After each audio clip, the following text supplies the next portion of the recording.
గురుగారు, భక్తి ద్వారా మోక్షం పొందవచ్చు అని అంటారు. ఈ నేపథ్యంలో కర్మ జ్ఞానాలు అవసరమైనవేనా? కర్మము చేయవలసిందే, ధ్యానము చేయవలసిందే. కేవలం భక్తి మాత్రమే కాదు, భక్తి రేవ గరీయసి అని చెప్పబడ్డారు. కేవలం భగవంతుణ్ణి మోక్ష సాధన సామగ్ర్యాం భక్తిరేవ గరీయసి అని చెబుతున్నది సూత్రం. మోక్షాన్ని పొందాలి అంటే గొప్పదైనదేది అంటే భక్తి అని, అది ఒక్కటే గొప్పది అని చెబుతున్నది. భక్తి ఏవా, భక్తియే గొప్పది అంటే అంత గొప్పతనం లేకపోయినవి మిగిలినవి కూడా ఉన్నాయి. ఏమిటా మిగిలినవి? జ్ఞానము, ధ్యానము. ఈ రెండు కావాలి, సాధన కావాలి. ఈ సాధన లేకుండా నాకు చాలా భక్తి ఉందయ్యా, నన్ను కాపాడవయ్యా అంటే భగవంతుడు కాపాడు. సాధన అనేది కావాలి. భక్తి పరాకాష్ఠకు చెందినటువంటి భక్తి కూడా ఉండాలి. ఆ భక్తి నిలబడాలి అంటే ఏం కావాలి? జ్ఞానం కావాలి. ఆ జ్ఞానం నిలబడాలి అంటే ఏం చేయాలి? సాధన చేయాలి. అందువల్ల ఇవి కూడా ఖచ్చితంగా కావలసినవే. ఒక్క భక్తి మాత్రమే ఉండి ప్రయోజనం లేదు. ఆ ఒక్క భక్తి కూడా ఏ విధంగా ఉండాలి? అన్నిటినీ వదులుకుని ఉండే స్థితిలో ఉండగలిగితే ఆ భక్తి ఒక్కటి చాలు. అన్నిటినీ వదులుకుని అరణ్యాలలో పెరిగి అరణ్యాలలోనే జంతువుల్ని కొట్టుకుంటూ బ్రతికేటువంటి ఒకానొకడు, ఆ పిల్లవాడి పేరు తిన్నడు అని పేరు పెట్టారు. అతడు వేట కోసమే అరణ్యానికి వచ్చాడు. వచ్చినటువంటి వాడికి ఓ లింగం కనపడింది, భక్తి కలిగింది. ఎంతటి భక్తి కలిగింది? మరల తిరిగి ఇంటికి వెళ్ళకుండా అక్కడే ఉంటూ అతడికి సేవ చేసేటువంటి అంతటి భక్తి కలిగింది. సామాన్యమైన భక్తి.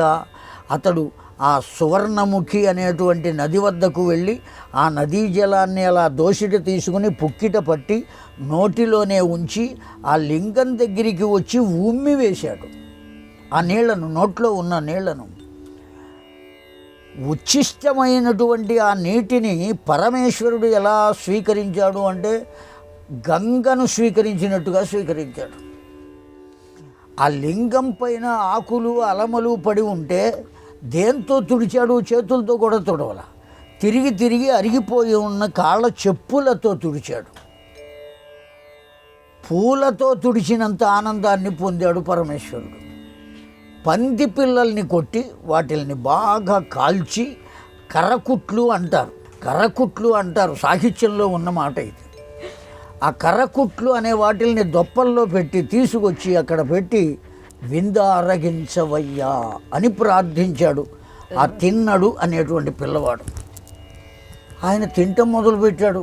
ఆ తిన్నడి భక్తి ఎటువంటిది? తన తల్లి గుర్తురాలా, తండ్రి గుర్తురాలా, తన ఇల్లు గుర్తురాలా, తన స్నేహితులు గుర్తురాదు, వేట గుర్తు లేదు, అన్నీ వదిలిపెట్టి ఇక్కడ కూర్చున్నాడు.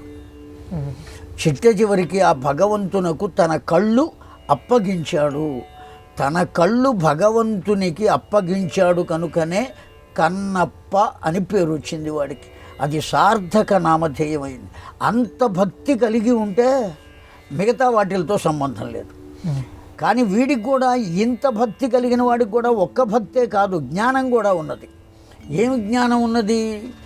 ఇతడే భగవంతుడు, ఇతడే నాకు దిక్కు, అతడు తప్ప ఇంకొకటి లేదు అనేటువంటి జ్ఞానంతోనే అందరినీ వదిలిపెట్టి వాడు అక్కడ ఉన్నాడు కదా. ఆ జ్ఞానమే లేకపోతే వాడు అక్కడ ఎందుకుంటాడు? మా అమ్మ కావాలి, మా నాన్న కావాలని వెళ్ళిపోతాడు. వాళ్ళందరూ ఏమీ కారు నాకు, మాతా నాస్తి పితా నాస్తి నాస్తి బంధు సహోదర అనేటువంటి జ్ఞానం వాడికి ఆ వయస్సులో కలిగింది. ఆ ఆటవిక జాతి వాడికి అది జ్ఞానం. ఆ భగవంతుని సేవ చేయడానికి అక్కడే ఉండి సాధన చేశాడు. సాధన ఉన్నది. ఆ భగవంతుడికి సర్వస్వము సమర్పించాడు. సర్వేంద్రియాణం నయనం ప్రధానమని శాస్త్రం. అటువంటి ఇంద్రియములన్నిట్లో శ్రేష్టమైనటువంటి కళ్ళే అప్పగించాడంటే వాడిలో ఉన్న ధ్యాన దృష్టి ఎంత గొప్పది. కనుక భక్తి ఉన్నది, అచింత్యమైన భక్తి, జ్ఞానం ఉన్నది, ధ్యానము ఉన్నది, సాధన ఉన్నది. కనుకనే భగవంతుడే వచ్చి తన ఒళ్ళోకి తీసుకున్నాడు ఆ పిల్లవాడిని. కనుక కేవలం భక్తి మాత్రమే కాదు, ఆ పరిపూర్ణమైన భక్తిని పొందాలి అంటే జ్ఞానం కావాలి, సాధన కావాలి.